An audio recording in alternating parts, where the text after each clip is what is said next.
Good morning, children. Today we are going to discuss about exercise 1.3. Find the product. So some questions are here.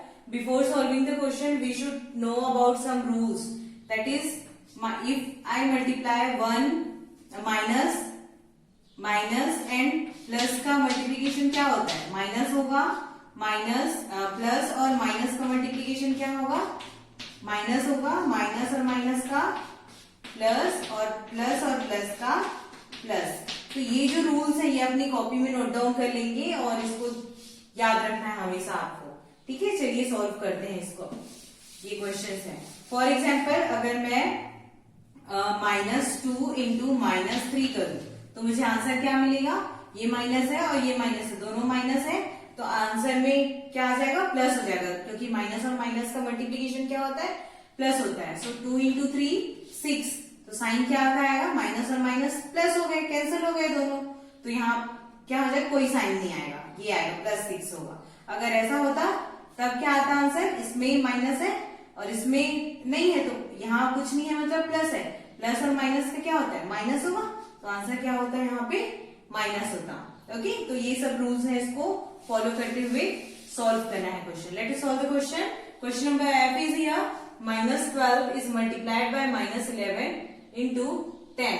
तो हम क्या करेंगे? First of all we have here -12 into -11 into 10। Again I write the question. Then अब आप पहले इसको pair बना लो, कोई प्रॉपर्टी अप्लाई कर लो।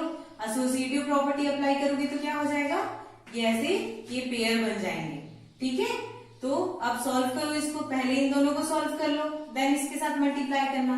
तो देखो यहाँ पे ये माइनस है, ये माइनस है, तो दोनों पहले प्लस हो जाएंगे। अब इन दोनों का मल्टीप्लीकेशन निकालना, तो 11 2 22, कैरी 2, 11 1 11 और 11 + 2 13, ये आया। और ये माइनस और माइनस क्या हो गया? प्लस हो गया। ओके, देखो फिर से चेक कर लेते। 11 2 22, कैरी 2, 11 1 11 और 11 और 2 13।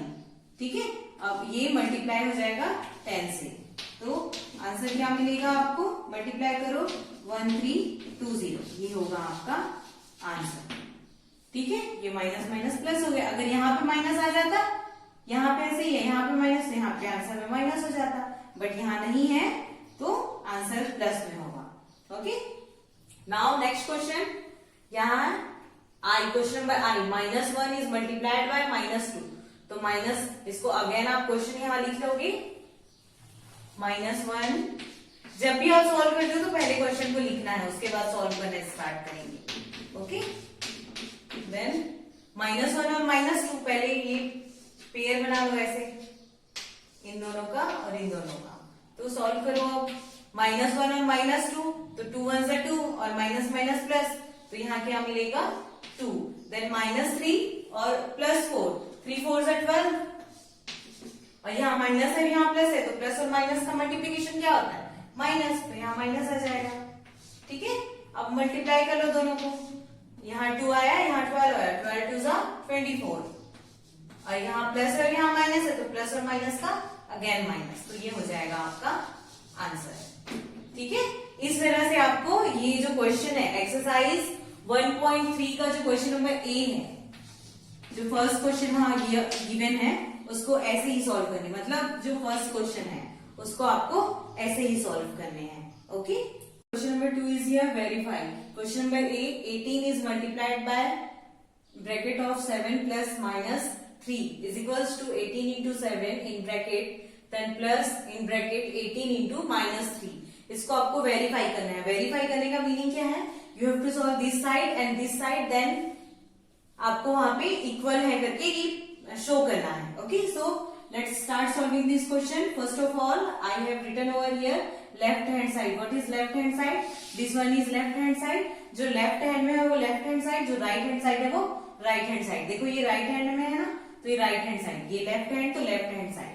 Okay, so I have written over here left hand side 18 into 7 plus -3 in bracket। इसको पहले मैं सॉल्व करूंगी, देन राइट हैंड सॉल्व करूंगी, राइट हैंड साइड को सॉल्व करूंगी, उसके बाद दोनों को इक्वल है करके मैं ये शो कर दूंगी। Let us solve this question. So 18, अब जो ब्रैकेट में है उसको पहले सॉल्व कर लेते हैं। तो ये क्या हो जाएगा 7 प्लस और माइनस माइनस 3, देन 18 इंटू 7 में 3 माइनस करोगे कितना मिलेगा 4, और 18 4 जा 72। ये हुआ एलएचएस में इतना आया। अब आरएचएस सॉल्व कर लेते हैं। RHS 18 is multiplied by 7 plus 18 is multiplied by minus 3. Let us solve this. 18 into 7, 18 7s are 126. Okay. Then plus का sign, then 18 और 3 का multiply होगा तो 18 3s are 54. और ये माइनस है तो प्लस और माइनस माइनस हो जाएगा तो माइनस का साइन। अगेन ये प्लस और माइनस क्या हो जाएंगे, प्लस और माइनस माइनस, 126 माइनस 54। तो इसमें माइनस करोगे तो 6 में 4 गया 2 और 12 में 5 गया 7। ये आया। लेफ्ट हैंड साइड में भी 72 आया, राइट हैंड साइड में भी 72 आया। तो एट लास्ट आप यहाँ पे लिख सकते हो LHS is equals to RHS, left hand side is equals to right hand side, फिर वेरीफाइड। ठीक है, इस तरह से आपको लिखना है। ये हुआ वेरीफाइड। तो इस तरह आपको ये सॉल्व करनी है। जब भी ऐसे क्वेश्चन हो वेरिफिकेशन वेरीफाइड करके, तो आपको लेफ्ट हैंड साइड को सॉल्व करना है, देन राइट हैंड साइड को सॉल्व करना है, फिर दोनों को शो कर देना है कि left hand side is equals to right hand side, that is verified. Okay, now next question, जो क्वेश्चन नंबर 3 है वो आपको खुद से सॉल्व करने हैं। देन नेक्स्ट क्वेश्चन देखिए। Now question number 4 is here. Starting from -1 into 5, write various product showing some pattern to show -1 into -1 is equals to 1। मतलब यहाँ पे एक पैटर्न, कोई पैटर्न बन रहा है जब -1 into 5 से लेके -1 into -1 तक जब हम मल्टीप्लाई करेंगे इसको, तो एक पैटर्न होगा। वो कौन सा पैटर्न है, let's see. So first of all starting from -1 into 5 बोला, तो -1 into 5, तो -1 into 5 करोगे तो क्या मिलेगा आपको आंसर -5। अब ऐसे ही इसको -1 into 4 करोगे तो क्या मिलेगा -4, फिर -1 into 3 -3, -1 into 2 -2, -1 into 1 -1, then -1 into 0 0, then -1 into -1 is equals to 1। ये है ना, यहाँ तक -1 into -1 is equals to 1। तो मैंने यहां से स्टार्ट किया, start from -1 into 5, then end from end, कहां पे एंड किया, -1 into -1 is equals to 1। अब देखो इसमें क्या पैटर्न बन रहा है, कौन सा पैटर्न बन रहा है, आपको कुछ शो हो रहा है, कोई पैटर्न है यहाँ पे, नहीं दिख रहा ना, चलो बताते हैं क्या पैटर्न है। देखो बहुत ही सिंपल है, यहाँ पे -1 into 5 कर रहे हो तो -5 मिला, फिर -1 into 4 कर रहे हो तो -4 मिल रहा है। तो यहाँ से एक पैटर्न बन रहा है, ये जो -5 है, ठीक है, ये -5 इसके इक्वल में लिखोगे, ये -5, ये ऊपर वाला जो आंसर आएगा उसको, उसमें आप +1 करोगे तो यही मिलेगा -4, -5 +1 करोगे तो -4 मिलेगा। मतलब ये जो है ये यहाँ से आया और +1, उसमें +1 कर रहे हैं। तो सारे स्टेप्स में वैसे ही करेंगे तो आपको ये वाला आंसर मिलते जाएगा। देखिए जैसे यहाँ मैंने -5 किया जो पहले का आंसर था, अब यहाँ क्या आ जाएगा, -4 आ जाएगा। -4 +1 करोगे तो -4 +1 करोगे तो -3 मिलेगा, है ना। सिमिलरली यहाँ पे क्या करोगे, यहाँ पे -4 था, ये वाला लिए, अब ये वाला लेना है, तो -3 +1, तो -3 +1, -3 +1 करोगे तो -2 मिलेगा। अगेन आपको क्या करना है, फिर ये लेना है, -2 +1 करोगे तो -2 +1, फिर -1 मिलेगा। अगेन आपको ये लेना है -1, तो -1 +1 क्या मिला आपको, 0 मिला, है ना। -1 +1 0। अब क्या करना है, फिर से ये तो ये लिए थे, इसके जस्ट बाद ये लेना है आपको, तो ये 0 + 1, तो 1 मिलेगा। तो ये एक पैटर्न बन रहा है, ये आपका पैटर्न है, ये जो है ना, ये पैटर्न बता रहा है कि ऐसा कुछ पैटर्न बन रहा है, ठीक है। तो इस तरह से आपको इसको लिखना है, इस पैटर्न को आपको शो करना है। ओके, समझ आया क्या किए, सिंपली हमने क्या किया, -1 into 5 से लेके पूरे -1 into 1 तक, ये क्वेश्चन में बोला है ना, -1 इंटू 5 से लेके आपको यहाँ तक का कुछ पैटर्न शो हो रहा है, उसको कोई प्रोडक्ट का पैटर्न है उसको आपको शो करना है। तो मैंने यही किया, ये -5 है, यहाँ से -5 + 1, देन इसमें -4 + 1, देन -3 + 1, देन -2 + 1, -1 + 1, फिर 0 + 1, एंड मुझे वही आंसर मिल रहा है। So this is the pattern, और इस तरह से आपको इसको सॉल्व करना है। ओके, क्लियर हुआ? Now question number 5 is here, find the product using suitable property. Suitable property को यूज करके आपको ये क्वेश्चन सॉल्व करने हैं। फॉर एग्जाम्पल क्या क्या प्रॉपर्टीज है आपकी? Closure property, associative property, commutative property, additive identity, additive inverse, distributive property, ये सारी प्रॉपर्टीज है ना। प्रॉपर्टीज के बारे में डिस्कस किया है, तो उन प्रॉपर्टीज का यूज करके आपको यहाँ पे क्वेश्चन सॉल्व करने हैं। सो देखो यहाँ पे देखना है, पहले क्वेश्चन को ऑब्जर्व करिए। 26 into -48 plus -48 into 36। Again, I have written over a question again. 26 into -48 plus -48 into -36. मैंने फिर से क्वेश्चन लिखा है। देन आपको अब यहाँ पे ऑब्जर्व करना है कि कौन सी प्रॉपर्टी यूज हो सकती है। सो लेट अस सी, देखो यहाँ -48 है, हियर ऑल्सो -48, तो -48 यहाँ पे भी है, यहाँ पे भी है, और बीच में प्लस का साइन है। तो मैं क्या करती हूँ, इसको मैं कॉमन ले लेती हूँ -48 को, ठीक है। तो -48 नेक्स्ट स्टेप में -48 को मैंने कॉमन ले लिया, और यहाँ पे मल्टीप्लीकेशन का साइन है ना, मल्टीप्लीकेशन, ठीक है। अब ब्रैकेट में क्या बचेगा, ये मैंने बाहर कर दिया, यहाँ से इसको भी बाहर कर दिया, तो ये दोनों हट गया। अब क्या बचे यहाँ, -48 के साथ मल्टीप्लीकेशन भी था, तो ये डिस्ट्रीब्यूट होगा। मैं यहाँ पे डिस्ट्रीब्यूटिव प्रॉपर्टी यूज कर रही हूँ, ठीक है। तो ये हो जाएगा 26, ये हुआ, तो -48 इंटू 26, ये आ गया, इतना मिल गया। अब बीच में क्या है, प्लस का साइन है, प्लस लगा दी। अब -48 पहले मैंने लिख लिया, अब ये क्या, ये बचा हुआ है ना -36, तो यहां मैं इसको लिख लेती हूँ -36, ठीक है। आप साइड में लिख लेंगे यूजिंग डिस्ट्रीब्यूटिव प्रॉपर्टी, ठीक है, ये लिख लेंगे।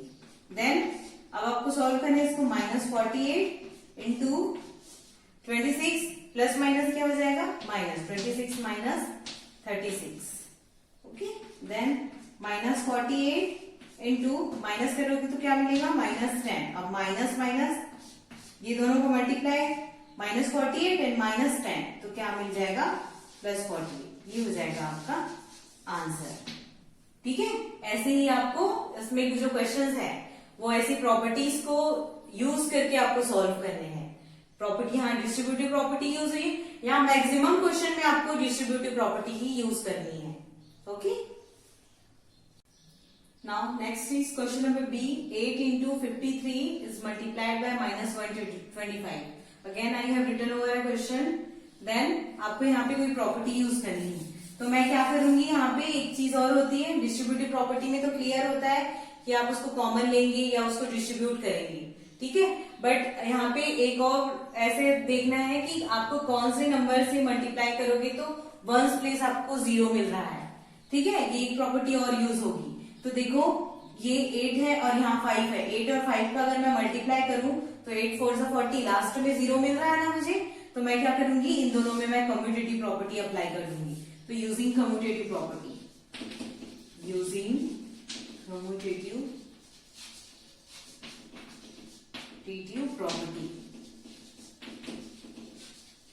जैसे ही आप कम्यूटेटिव प्रॉपर्टी अप्लाई कर लेंगे तो ये 53 यहाँ पे चला जाएगा और ये यहाँ पे आ जाएगा। तो ये 8 इंटू -125 इंटू 53, ठीक है। अब दोनों को सॉल्व कर लो, पहले इन दोनों को सॉल्व कर लो, तो क्या मिलेगा यहाँ पे, 125 को 8 से मल्टीप्लाई करें तो 8 4 जा 40, कैरी 4, 8 2 जा 16, 4 20, कैरी 2, 8 1 जा 8 और 2 10, ये हुआ। और माइनस का sign, -1000 is multiplied by 53। Again जब आप इसको मल्टीप्लाई करोगे तो क्या मिलेगा, -53 और 3 zeros, ये हो जाएगा इसका आंसर। इस तरह मैंने यहाँ पे कम्यूटेटिव प्रॉपर्टी अप्लाई की और देखा कि लास्ट यहाँ पे इन दोनों का मल्टीप्लीकेशन मेरे को लास्ट वंस प्लेस 0 मिल रहा है। ऐसे ही आपको एक और क्वेश्चन है उसमें भी करना है, उसमें दो दो का पेयर बनाएंगे, तो वहां पे कम्यूटेटिव प्रॉपर्टी अप्लाई कर लेंगे और उसके ऑर्डर को चेंज कर लेंगे। फिर उसमें दो नंबर है तो उन दोनों का दोनों को मल्टीप्लाई करने पे 1 प्लेस 0 मिल रहा है कि नहीं, उससे आपका सोल्यूशन इजी हो जाएगा। Okay, now next question number D, -41 is multiplied bye 102। तो देखो यहाँ पे 102 को आप ब्रेक कर सकते हो, कैसे ब्रेक करोगे देखिए। -41 इसमें हम कौन सा प्रॉपर्टी अप्लाई करेंगे, डिस्ट्रीब्यूटिव प्रॉपर्टी अप्लाई करनी है। उसके लिए मैं 102 को ब्रेक कर लेती हूँ। कैसे ब्रेक करूंगी, 100 प्लस 2, ठीक है। अब -41 को डिस्ट्रीब्यूट कर दो, कैसे डिस्ट्रीब्यूट होगा ये, -41 इज मल्टीप्लाइड बाय 100, इसका पहले इससे मल्टीप्लाई, देन इसका इससे मल्टीप्लाई होगा, प्लस अगर यहाँ माइनस होता तो माइनस का साइन आता है, यहाँ प्लस का साइन है इसलिए यहाँ प्लस आएगा। फिर -41 is multiplied by 2, -41 is multiplied by 2, then solve कर लो इसको, क्या मिलेगा यहाँ पे, -41 एंड डबल 0, ये हुआ। अब प्लस यहाँ क्या मिलेगा, -41 इज मल्टीप्लाइड बाय 2, सो 2 1 से 2, 4 2 से 8, -82। ओके, देन इसको सॉल्व कर लो, क्या मिलेगा, -41 100 और प्लस माइनस माइनस माइनस 82, ठीक है। इसको जब सॉल्व करोगे तो माइनस माइनस प्लस हो जाएगा, तो आंसर क्या मिलेगा, -182, ये हुआ -41 और 82, 4182, ये हो जाएगा आपका आंसर। अब आप सोच रहे होंगे कि ये प्रॉपर्टी अप्लाई क्यों करें, हम डायरेक्ट भी तो मल्टीप्लाई कर सकते हैं, है ना। ऐसा है, कई बच्चे यही करेंगे, इवन करते भी हैं कि डायरेक्ट मल्टीप्लाई कर लेते हैं। तो अगर आपको क्वेश्चन ये गिवन है, find the product using suitable property, तो सुटेबल प्रॉपर्टी यहाँ मेंशन है, that means you have to follow the property, you have to apply the property. Okay, direct आप मल्टीप्लाई करोगे, जैसे डायरेक्ट आपने मल्टीप्लाई कर दिया, कोई भी प्रॉपर्टी यूज नहीं की, तो आपका सोल्यूशन माइट बी रॉन्ग हो, ठीक है। बट अगर आप मल्टीप्लाई कर रहे हो और सुटेबल प्रॉपर्टी अप्लाई कर रहे हो तो आपको उसमें फुल मार्क्स मिले। जैसे 5 मार्क्स का क्वेश्चन है तो आपने डायरेक्ट मल्टीप्लाई किया, कोई भी प्रॉपर्टी अप्लाई नहीं की, तो इट में भी आपको 1 मार्क मिले या 0 मार्क मिले, ठीक है। 0 भी मिल सकता है, 1 भी 0 मार्क्स मिले, क्योंकि आपने प्रॉपर्टी अप्लाई ही नहीं की है। तो यही ध्यान रखना है कि आपको जब भी क्वेश्चन में बोला है कि using suitable property, that means you have to apply the property. Okay, यहाँ मैंने डिस्ट्रीब्यूटिव प्रॉपर्टी अप्लाई की, यहाँ 102 को मैंने ब्रेक कर दिया, देन -41 को मतलब इस मल्टीप्लीकेशन को ओवर एडिशन मैंने डिस्ट्रीब्यूट कर दिया, देन आपका सोल्यूशन इससे इजियर हो जाता है। सिंपल मल्टीप्लाई करते तो ये लेंथी नहीं होता, कभी कभी ये बहुत कॉम्प्लिकेटेड हो जाता है। जब आप इसको ऐसे ब्रेक कर दो तो सोल्यूशन बहुत इजी हो जाता है। ये 0 आ गया ना, तो 0 से मल्टीप्लाई करना, जैसे 100 1000 इन सब से मल्टीप्लाई करना इजियर होता है as compare to other question like 48 49 या 182, इस टाइप का क्वेश्चन रहा तो आपको प्रॉब्लम होगी ना सॉल्व करने में। वैसे ही इसको ये ऐसे सॉल्व करने, यहाँ पे भी वैसे ही था, अगर आप इसको मल्टीप्लाई करते बैठते तो हो सकता है ज्यादा कॉम्प्लिकेशंस होता। आप करके भी देखना कि इसको सॉल्व करो, ये मेथड से सॉल्व करो और उस मेथड से सॉल्व करो, वो टाइम लगता है। वो वाला जो मतलब डायरेक्ट मल्टीप्लाई करोगे वो टाइम टेकिंग होगा, बट अगर आप प्रॉपर्टी अप्लाई कर रहे हो तो वो काफी इजियर हो जाएगा। ओके, तो हमेशा आपको ऐसे ही जब भी ऐसे कॉम्प्लिकेटेड क्वेश्चंस मिलते हैं तो प्रॉपर्टी अप्लाई करके आपको सॉल्व करना है। और क्वेश्चन में अगर मेंशन है कि find the product using suitable property, that means you have to apply the property. Is it clear? Now next question is here, question number 6. A certain freezing process requires that room temperature be lowered from 40 degrees Celsius at the rate of 5 degrees Celsius every hour. What will be the room temperature 10 hours after the process begins? मतलब एक कोई freezing point पे एक room का जो temperature है वो 40 degree Celsius है और वो हर एक घंटे 5 डिग्री सेल्सियस कम हो रहा है, ठीक है। लोअर्ड फ्रॉम बोला है ना 5 डिग्री सेल्सियस, तो हर घंटे 5 डिग्री सेल्सियस कम हो रहा है temperature. So what will be the room temperature after 10 hours? 10 hours के बाद उस रूम का टेम्परेचर कितना होगा ये आपको फाइंड आउट करना है। So let us solve the question. Room temperature कितना है 40 degree Celsius, then rate of decreasing temperature या लोअरिंग टेम्परेचर ये भी लिख सकते हो, ठीक है। मैंने यहाँ पे डिक्रीजिंग टेम्परेचर लिखा है, रेट ऑफ डिक्रीजिंग टेम्परेचर कितना है 5 degree Celsius, okay. Then lowered temperature in 10 hours. 10 hours में कितना डिग्री सेल्सियस कम होगा, वो टेम्परेचर कितना डिग्री सेल्सियस कम होगा। तो देखो यहाँ पे ये लोअरिंग है ना, तो ये -5 हो जाएगा। ठीक है, कम हो रहा है, अगर इंक्रीज हो रहा है तो +5 होता है, डिक्रीज हो रहा है तो -5 है।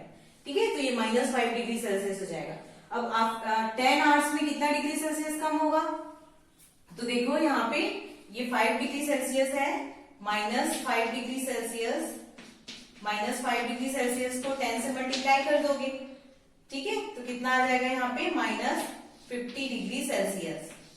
ठीक, तो 10 आवर्स में कितना डिग्री सेल्सियस टेम्परेचर लोअर कम होगा, -50 डिग्री सेल्सियस कम होगा। अब रूम का टेम्परेचर क्या हो जाएगा, so after 10 hours room temperature कितना हो जाएगा, रूम टेम्परेचर 40 डिग्री सेल्सियस पहले था, उसमें अब -50 डिग्री कम हो गया, तो ये इसको आप क्या करोगे, ऐसा लिख सकते हो -50 डिग्री सेल्सियस, या आप इसको ऐसे भी लिख सकते हो। ये हुआ 40 डिग्री सेल्सियस और ये -50 डिग्री सेल्सियस। तो इसको सॉल्व करोगे तो कितना मिलेगा, -10 डिग्री सेल्सियस। ये हो जाएगा आपका आंसर। मतलब जब टेम्परेचर ऐसे डिक्रीज होता है तो कितना डिक्रीज हो जाता है, -50 डिग्री सेल्सियस तक डिक्रीज हो जाता है।